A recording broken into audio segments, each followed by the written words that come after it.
nom Jésus. Amen, gloire à Dieu. Amen. C'est lui qui t'a sauvé. Amen, gloire à Dieu. Amen. Gloire à Dieu. Amen, gloire à Dieu. Amen. Alléluia. Amen. Prenons Matthieu chapitre 5, verset 21 à 23. Matthieu chapitre 5, verset 21 à 23. Luc chapitre 23, verset 39 à 43. Gloire à Jésus. Amen. Tu vas mettre comme thème où vont les morts des calamités et événements criminels de ce monde.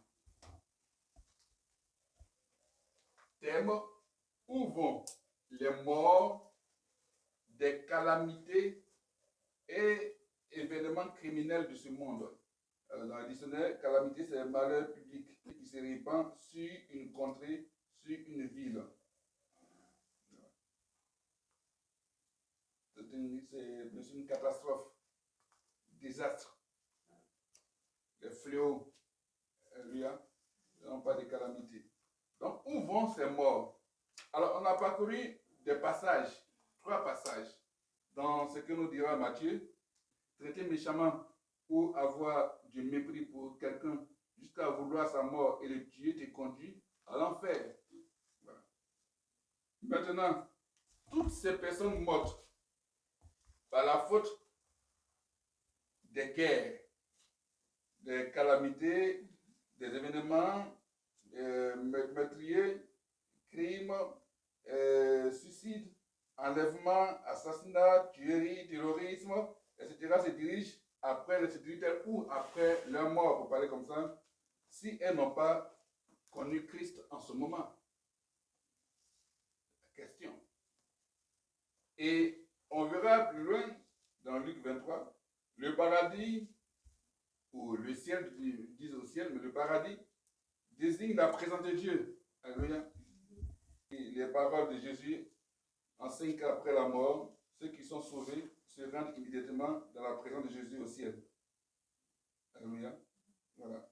Donc, il est urgent et important d'arrêter ces morts atroces dans le monde.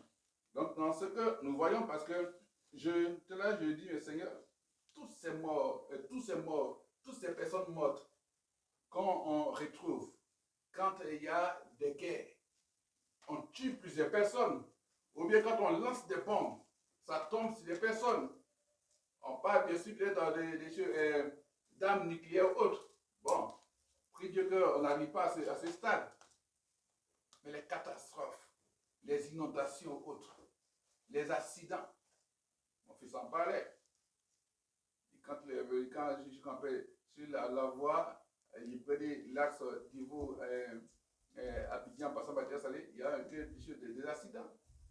Donc, sur nos voies, on voit des accidents. Dans nos quartiers, on voit des accidents. Mais il y a des morts. Ces personnes, au moment où elles meurent, où vont-elles? Des personnes sont surprises. Quand il y a les effondrements des immeubles autres, même des choses qu'on appelle les terres qui s'effondrent, la terre engloutit les personnes. Où elles vont? Parce que si on arrive à pouvoir se mettre dans la peau de ces personnes, je crois qu'on arrivera à c'est vrai que les effondrements, c'est qui est bien sûr d'ordre naturel qui vient de Dieu, ça on ne pourra pas, mais pour l'homme, aller tuer, aller faire des guerres, enlever, assassiner, le terrorisme et autres. Alors, si on se met à la paix des personnes qui meurent là, pour dire, si c'était moi que je mourrais à ce moment-là, où est-ce que j'allais aller? À l'enfer ou au paradis? C'est la question. Parce que quand tu poses ces genre de questions pour des personnes, ça prouve que justement tu tiens à leur âme. Quand vous êtes une personne malade ou autre, on se dit qu'elle a le temps peut-être de dire Seigneur, prier tout. Mais les gens ne s'y attendent pas et puis on vient, on les assassine. On les assassine. Où est-ce qu'on veut conduire ces personnes-là? On vient, on prend des personnes, on les étouffe quelque part. On leur donne la mort. Mais où vont ces personnes? D'autres diront qu'il y a un lieu quelque part où ces personnes vont, le temps bien sûr de demander pardon, bien aller. Ou bien on dit il y a le purgatoire, ou bien il y a chose, c'est pas l'histoire des bons, ils vont revenir sous forme de karma, ou tout, réincarnation, tout, non. Quand on parcourt la Bible est claire, il y a deux lieux. Il y a bien sûr l'enfer, la géhenne, et puis il y a le paradis. Quand tu connais Christ, alors tu pars au paradis. Mais quand tu ne connais pas Christ, pour ceux qui connaissent Christ, il n'y a pas de problème. La mort n'est qu'un gain. Mais celui qui ne connaît pas Christ pendant ce moment-là, il va où? On dirait qu'il va à l'enfer. Mais est-ce que s'il n'y avait pas ces guerres, s'il n'y avait pas ces enlèvements, ces assassinats, ces tueries, s'il n'y avait pas bien sûr les terroristes, etc., tout, s'il n'y avait pas ça, est-ce que ces personnes-là, devant quelques années, n'allaient pas rencontrer le Seigneur?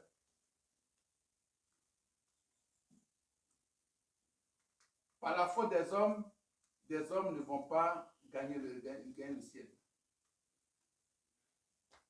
Le Seigneur m'a dit que ce message ne doit pas durer 30 minutes. Ça, non. Parce qu'on va prier. Mais c'est une interpellation.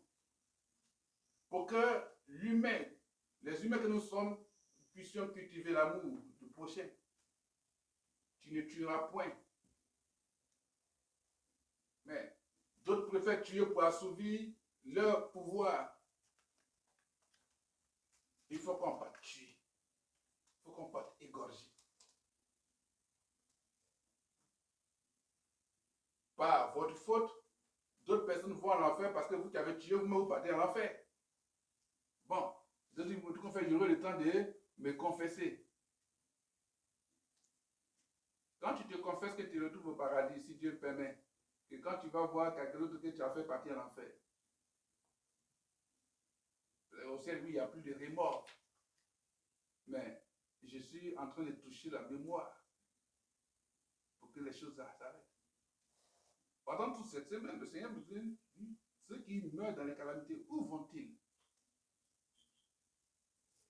Parce que ce n'est pas prévu. Il n'y a pas, pouf, un accident. Eh bien, on les renverse, on tue. C'est surtout les calamités, c'est-à-dire que je rappelle ceux qu'on tue dans des guerres, des innocentes personnes. Des familles sont là et puis on vient, on prend d'autres, on les enlève, on s'en va tuer quelque part.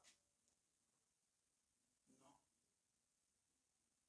C'est cela que je nous dis à nous tous de nous attacher à Christ.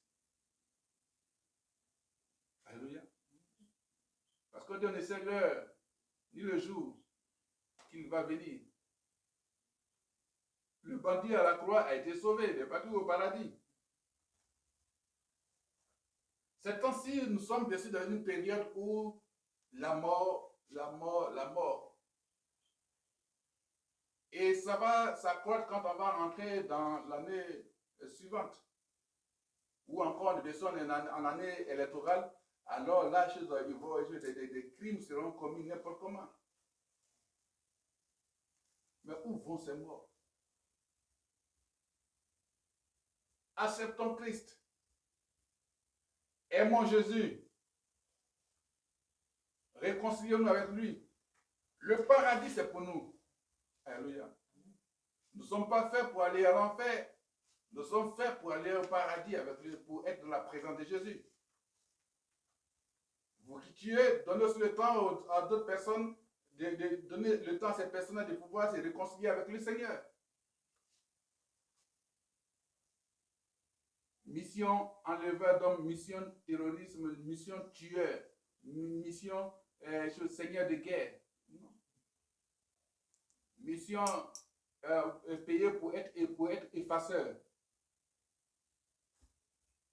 Non. La vie humaine est sacrée. La vie humaine est importante. C'est pour ça que qui que tu sois, attache-toi à Christ. donne ta vie au Seigneur. Pour que ce jour-là, tu sois auprès du Seigneur. Alléluia. Pour que tu sois au paradis. C'est pour ça qu'il est urgent et important d'arrêter ces morts. Ces morts atroces dans le monde. Si la personne est morte, comme on dit normalement, c'est bon. Mais vous lancez les bombes, vous tuez, vous partez les arroser, des guerres, tout pour tuer des innocentes personnes. Vous voulez que leur âme parte où?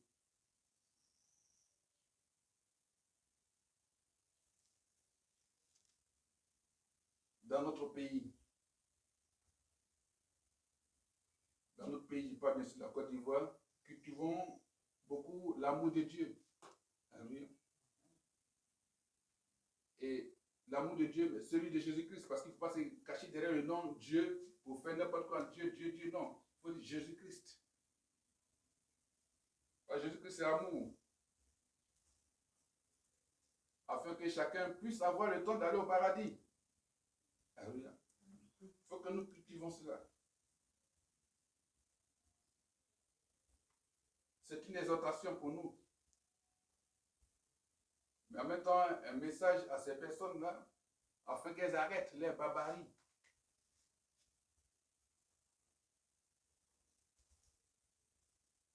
Vous êtes-vous posé une fois la question, où vont tous ces morts-là?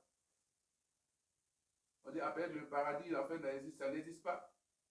Ça existe, hein? Ça existe. Ça existe. Alléluia. Les anges sont réels, ils existent. Comme pour cet homme de Dieu, bien sûr, qui était dans l'instance, bien sûr, il était en train de mourir, puis ils sont venus m'appeler. Je suis allé prier pour lui. Quand il est arrivé, et quand il s'est remis, cet homme de Dieu, quand il s'est remis, il a dit, parce que je suis rentré, demandé, bien sûr, à ce que je m'appelle la lumière soit, voilà, et que, bien sûr, il revienne à la vie. Mourit, il n'était plus présent. La cour était remplie. Les gens, ça pleurait déjà. Ils sont venus m'appeler. Je suis parti. Il dit, mais Seigneur, moi, je suis penser à mes situations. Et puis, ces jours-là, il dit, mais moi, voilà la situation du tout. Mais non, m'appelle. Je suis parti, je priais. Et quand je suis rentré, c'est comme il a dit, je vois les anges. Et quand il revient en lui, parce que pour que le souffle revienne, c'était une lutte, le côté en train de se secouer comme ça qu'on a pu. Il est revenu à la vie. Il était surpris, qu'est-ce qui s'est passé?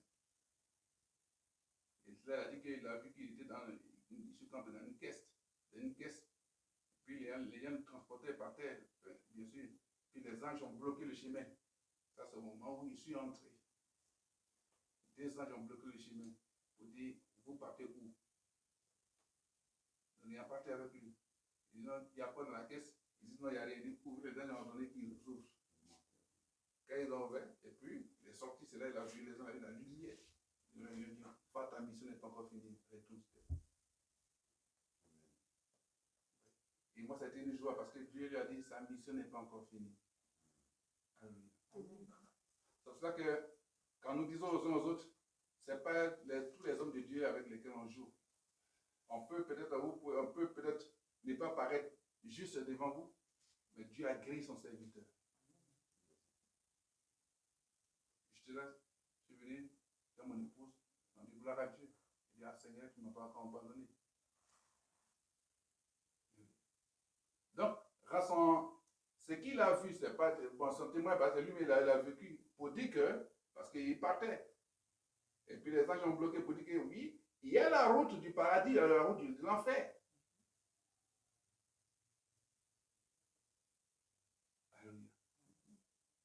C'est pas une question de dire, tu vas, je sais qu'elle va vu, tu vas attendre. Comme on dit, oui, il y a le sein d'Abraham, et puis je rappelle, il y a le Seigneur des morts. Quand Jésus est descendu dans le site des morts, il a pris les clés, que même les ceux des morts ont été ressuscités. Et ils l'ont réjoui au paradis. Alléluia. C'est réel. Le paradis, c'est réel. Si tu meurs aujourd'hui, tu vas où? Tu sais. Mais ceux-là qui, dans les bombes, les balles suprêmes, ou bien on voit les gens vont, comme c'est la mission, plus partir, vous arrosez les gens, plus partir aux voitures. Parce que vous devez abattre ces personnes. Peut-être que la personne en partant devant aller rapporter quelqu'un qui a dit Jésus t'aime. Vous tuez la personne. Où vont ces personnes? Frères et sœurs.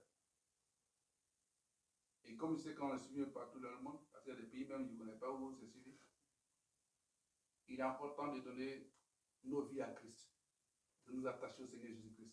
On a une mission pour Jésus-Christ, ça fait partie de notre ministère. Donnons-nous à Christ, à Jésus. Il n'y a pas autre lieu.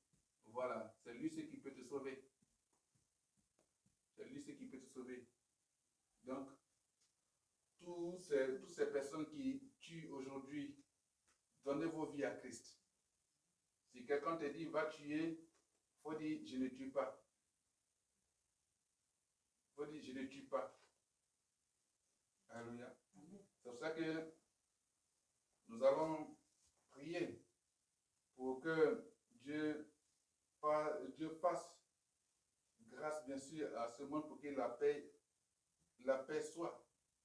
Parce qu'il y a des organisations, il y a des institutions, il y a des personnes qui se nourrissent de la mort des personnes avec les guerres, les calamités.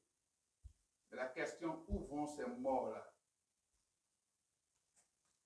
Paradis, en fait, parce que quand ils organisent, vous partez dans les églises pour aller prier. Mais ceux à qui vous avez ordre d'aller tuer des personnes là, vous avez fois penser à leurs âmes?